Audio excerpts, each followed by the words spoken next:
जय जिनेन्द्र। 14वें बोल का तीसरा तत्व है पुण्य के 9 भेद और चौथा तत्व है पाप के 18 भेद।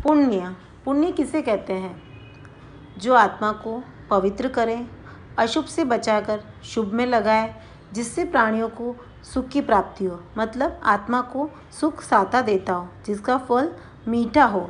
पुण्य धर्म में सहायक होता है। पुण्य के 9 भेद हैं। पहला है अन्न पुण्य, अन्न का दान करने से जो पुण्य होता है। दूसरा है पान पुण्य, पानी देने से। तीसरा है लयन पुण्य, जगह देने से। चौथा है शयन पुण्य, शैया पाट पाटला आदि दान देने से। पांचवा है वस्त्र पुण्य, वस्त्रों का दान देने से जो पुण्य होता है। छठा है मन पुण्य, शुभ मन रखने से जो पुण्य होता है। सातवां है वचन पुण्य, शुभ वचन बोलने से जो पुण्य होता है। और आठवां है काय पुण्य, शरीर द्वारा तथा सेवा करना, विनय करने से जो पुण्य होता है। और नौवां है नमस्कार पुण्य, गुणवान को नमस्कार करने से जो पुण्य होता है। मतलब कि हमारे अच्छे कार्यों से जो हमें पुण्य होता है वह पुण्य कहलाता है। चौथा है पाप तत्व। पाप किसे कहते हैं? जो आत्मा को मलिन करे, मतलब दुखपूर्वक भोगा जाए, जो अशुभ करने से, अशुभ कर्म के उदय से पुद्गल का बंध पड़े, वह जिसका फल भोगते समय आत्मा को कड़वा लगे, उसे पाप तत्व कहते हैं। यह लोहे की बेड़ी के समान होता है। पाप के 18 भेद हैं। पहला है प्राणातिपात, जीवों की हिंसा करना। दूसरा है मृषावाद, झूठ बोलना। तीसरा है अतता दान, चोरी करना। चौथा है मैथुन, अब्रह्मचर्य का सेवन करना। पांचवा है परिग्रह, धन संग्रह की लालसा करना। छठा है क्रोध, मतलब रोष करना। सातवां है मान, अहंकार करना। आठवां है माया, छल कपट करना। नौवां है लोभ, लालच और तृष्णा करना। 10वां है राग, स्नेह और प्रीति करना। 11वां है द्वेष, वेर करना किसी के प्रति। 12वां है कलह, मतलब कलेश करना। 13वां है अभ्यख्यान, झूठा कलंक चढ़ाना। 14वां है पेशून्य, किसी की भी चुगली करना। 15वां है परपरिवाद, दूसरों की निंदा करना। 16वां है रति अरति, मतलब कि मनोज्ञ वस्तुओं पर प्रसन्न होना और अमनोज्ञ वस्तुओं पर नाराज होना। 17वां है माया मिश्रावाद, छल कपट के साथ झूठ बोलना। 18वां है मिथ्या दर्शन शल्य, कुदेव कुगुरु कुधर्म पर श्रद्धा रखना। 14वें बोल का 5वां है आश्रव के 20 भेद और छठा है संवर के 20 भेद। आश्रव किसे कहते हैं? जिस क्रिया द्वारा आत्मा में शुभ अशुभ कर्म आते हैं उसे आश्रव कहते हैं। दूसरे शब्दों में हम कह सकते हैं कि जिससे हमारे कर्मों का बंध होता है। इस जीव रूपी तालाब में कर्म रूपी पानी आश्रव रूप नालों द्वारा आता है। अर्थात हम यही कहेंगे कि मिथ्यात्व व अप्रत्याज्ञान के द्वारा आत्मा के साथ शुभ व अशुभ कर्मों का बंध होता है, उसे आश्रव कहते हैं। यहाँ आश्रव के 20 भेद बताए हैं। पहला है मिथ्यात्व, मतलब कि असत्य विचार करते हैं। दूसरा है अव्रत, प्रत्याज्ञान आदि नहीं करने से आश्रव आता है। तीसरा है प्रमाद, 5 प्रमाद का सेवन करने से। चौथा है कषाय, क्रोध मान माया लोभ का सेवन करते हैं। पांचवा है अशुभ योग, मन वचन और काया की अशुभ प्रवृत्तियां करते हैं। छठा है प्राणातिपात, जीवों की हिंसा आदि करने से जो दोष लगता है। सातवां है मृषावाद, झूठ आदि बोलने से। आठवां है अतता दान, चोरी आदि करने से। और 9वां है मैथुन, अब्रह्मचर्य का सेवन करने से। 10वां है परिग्रह, धन आदि का जो संग्रह करते हैं। 11वां है श्रोतेंद्रिय को वश में नहीं रखने से। 12वां है चक्षु इंद्रिय को वश में नहीं रखना। 13वां है घ्राणेन्द्रिय को वश में नहीं रखना। और 14वां है रसनेन्द्रिय को वश में नहीं रखा जा सके।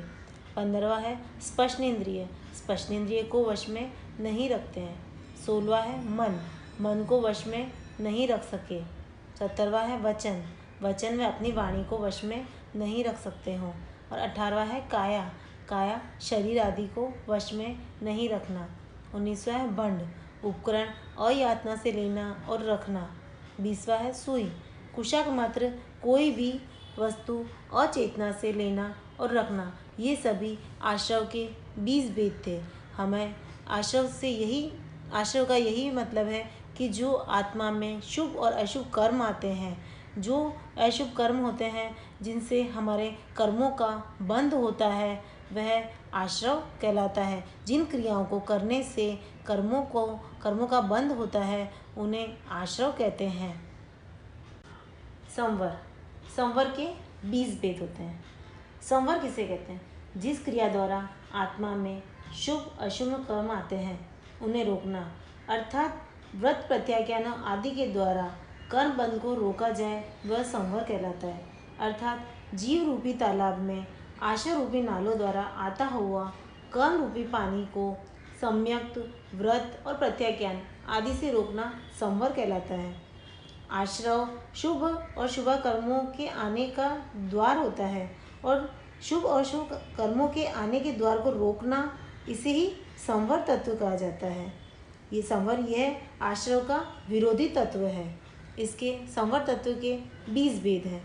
पहला है समकित संवर, मतलब कि सम्यक्त रखा जाए। दूसरा है व्रत प्रचकान आदि करने से। तीसरा है प्रमाद नहीं करने से। चौथा कषाय नहीं करने से। पांचवा है शुभ योग प्रवर्ताने से। छठा है प्रणतिपात, जीवों की हिंसा नहीं करने से। सातवां है मृष्यावाद, झूठ आदि नहीं बोलने पर। आठवां है अतदान, चोरी आदि नहीं करने से। नौवां है मैथुन, कुशिल नहीं करने से। 10वां है परिग्रह, मतलब कि संग्रह आदि नहीं करने पर। 11वां है श्रोतेंद्रिय को वश में रखने से। 12वां है चक्षु इंद्रिय को वश में रखना। 13वां है घ्राणेंद्रिय को वश में रखना। 14वां है रसनेंद्रिय को वश में रखे। 15वां है स्पर्शनेंद्रिय को वश में रखना। 16वां है मन को वश में रखते हैं। 17वां है वचन व अपने शब्दों को वश में रखना। 18वां है काया एवं शरीर को वश में रखना। 19वां है बंड, उपकरणों को यातना से लेना और रखना। 20वां है सुई, कुशाक मात्र यातना से लेना और रखना। ये सभी संवर के भेद हैं। जिस क्रिया द्वारा आत्मा में शुभ और अशुभ कर्मों को रोका जाता है, उसे संवर कहा जाता है। अतः यही कहा जाए कि आश्रव व संवर दोनों विरोधी है। आश्रव में शुभ व अशुभ कर्म का द्वार है, और संवर शुभ व अशुभ कर्मों को रोकने का द्वार है। 14 बोल का 7वां तत्व है निर्जरा। निर्जरा के 12 भेद हैं। निर्जरा किसे कहते हैं? आत्मा पर लगे हुए कर्मों का आंशिक रूप से नष्ट होना निर्जरा कहलाता है।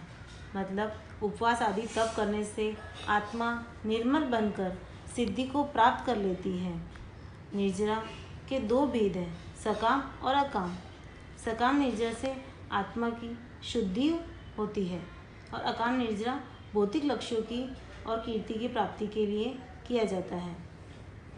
यहाँ पर निर्जरा के 12 भेद बताए हैं, जिससे पहला है अनशन।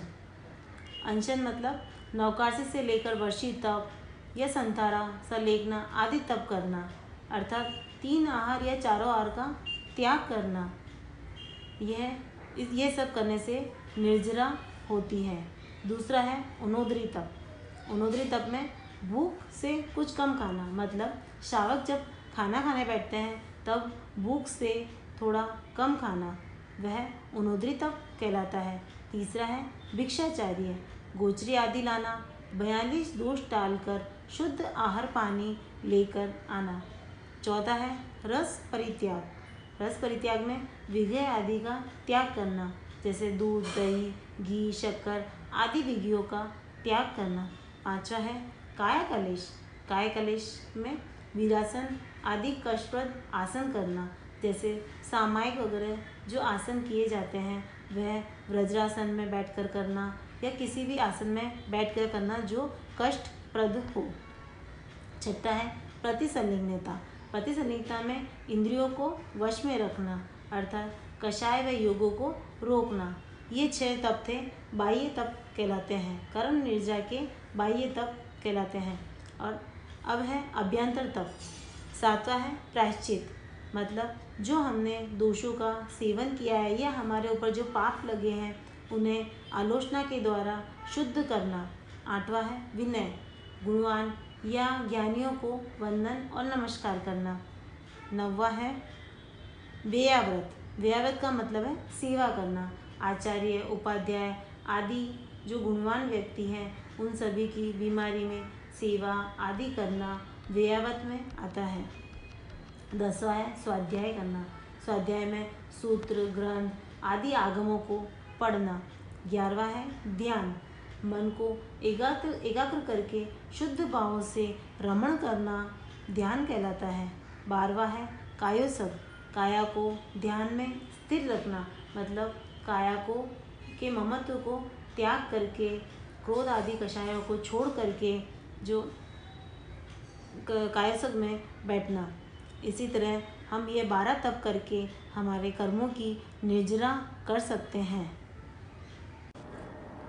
14वें बोल का 8वां है बंध तत्व और 9वां है मोक्ष तत्व।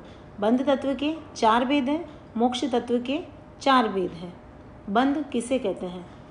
कषाय व योग के कारण आत्मा के साथ कर्म पुद्गलों के मिलने को बंध कहते हैं। जीव और कर्म का यह बंध ठीक वैसा ही होता है जैसे दूध और पानी का, अग्नि और लोहा पिंड का। मतलब हमारी आत्मा के साथ जो कर्म बंधे होते हैं वह कर्म बंध कहलाते हैं। कर्म बंध 4 प्रकार के होते हैं: प्रकृति बंध, स्थिति बंध, अनुभाग बंध और प्रदेश बंध। प्रकृति बंध जो आत्मोपदेशों के जो कर्मों का जो 8 कर्मों का जो स्वभाव रहता है वह प्रकृति बंध में आता है, और जो 8 कर्मों के काल का परिणाम होता है वह स्थिति बंध में आता है, और 8 कर्मों के जो त्रिमंदादि रस होते हैं वह अनुभाग बंध में आता है, और कर्म पुद्गलों के दल का आत्मा के साथ बंध होना प्रदेश बंध में आता है। ये बंध के 4 भेद हुए हैं: प्रकृति बंध, स्थिति बंध, अनुभाग बंध और प्रदेश बंध। ये मैं आपको एक लड्डू के दृष्टांत से बताऊंगी। जैसे सोंठ, काली मिर्च से जो बना लड्डू होता है वह कफ नाशक होता है। मेथी का जो लड्डू रहता है वह वात नाशक होता है। ओले का लड्डू पित्त नाशक होता है। ऐसे ही अलग अलग लड्डू अलग अलग प्रकृति के होते हैं। वैसे ही ज्ञानावरणीय कर्म से ज्ञान पर आवरण आता है और दर्शनावरणीय कर्म से दर्शन पर आवरण आता है। अतः यह पहला प्रकृति बंध कहलाता है। मतलब उन लड्डुओं का जो स्वभाव रहता है, जैसे ही हमारे जो कर्मों का स्वभाव रहता है वह प्रकृति बंध में आता है। स्थिति बंध, जैसे कोई लड्डू 1 दिन चलता है, कोई लड्डू 15 दिन चलता है और कोई लड्डू महीने तक भी चलता है। वैसे ही हमारे कर्म भी ऐसा ही हैं, जो फल देकर समय होने पर आत्मा से पृथक हो जाते हैं, तो वह स्थिति बंध में आता है। मतलब उन कर्मों का जो समय परिणाम रहता है। अनुभाग बंध, अनुभाग मतलब अनुभव या रस। जैसे कोई लड्डू स्वाद में तीखा होता है, कोई लड्डू कड़वा होता है और कोई मीठा होता है। कोई कर्म कटु फल देने वाला होता है और कोई कर्म मीठा फल देने वाला होता है। तो यह अनुभाग बंध में आता है। जैसे कर्म करेंगे वैसा हमें फल मिलेगा। प्रदेश बंध, जैसे कोई लड्डू 1 तोले का होता है, कोई 2 तोले का होता है, कोई पाव किलो का होता है, वैसे ही हमारे कर्मों का प्रदेश होते हैं, जो कभी ज़्यादा होते हैं और कभी कम होते हैं। इसीलिए बंध में 4 भेद बताए हैं: प्रकृति बंध, स्थिति बंध, अनुभाग बंध और प्रदेश बंध। मतलब हमारे द्वारा जैसे कर्म हम करेंगे वैसे ही हमें भोगना पड़ेगा। 14वें बोल का 9वां तत्व है मोक्ष तत्व। मोक्ष बंध तत्व का उल्टा है मोक्ष तत्व। आत्मा के सर्व प्रदेशों से सर्व कर्मों का छूटना, सर्व बंधों से मुक्त होना, सकल कार्यों की सिद्धि होना व मोक्ष गति को प्राप्त होना ही मोक्ष तत्व कहलाता है। मतलब जब आत्मा सर्वथा कर्म रहित होकर जन्म मरण के बंधन से मुक्त हो जाती है उसे मोक्ष कहा जाता है। मोक्ष दशा में न शरीर रहता है और न शरीर में काम आने वाले संसारी भोग रहते हैं। उस समय यही जीव आत्मा परमात्मा बन जाता है।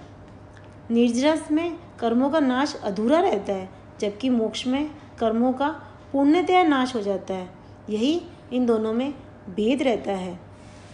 मोक्ष के 4 भेद बताए यहाँ पे: सम्यक दर्शन, सम्यक ज्ञान, सम्यक चारित्र और सम्यक तप। सम्यक दर्शन में जिनेश्वर भगवान के वचनों पर शुद्ध श्रद्धा रखना। सम्यक ज्ञान, श्रद्धापूर्वक सच्चे ज्ञान को सम्यक ज्ञान कहते हैं। सम्यक चारित्र, मोक्ष के उपायों को सम्यक रूप से जीवन में उतारना सम्यक चारित्र कहलाता है। और सम्यक तप, आत्मशुद्धि के लिए विशिष्ट अनुष्ठान करना सम्यक तप कहलाता है। ये हुए मोक्ष के 4 भेद: सम्यक दर्शन, सम्यक ज्ञान, सम्यक चरित्र और सम्यक तप। तो आज हमने जाना 14 बोल का छोटी नवतत्व के 115 भेद। जीव के 14 भेद, अजीव के 14 भेद, पुण्य के 9, पाप के 18 भेद, आश्रव के 20 भेद, संवर के 20, निर्जरा के 12, बंध के 4, मोक्ष के 4, कुल मिलाकर 115 भेद हुए। अब हम एग्जाम्पल जानेंगे। संसार एक सरोवर है, इसे हम अजीव तत्व समझ लेते हैं और उसमें नाव को हम जीव तत्व समझते हैं। और जो अनुकूल हवा चल रही है उसे पुण्य, और जो प्रतिकूल हवा है वह है पाप है। नाव की सुराख में अगर पानी आने लग जाए तो वह आश्रव है, और उस पानी को रोकना संवर कहलाता है।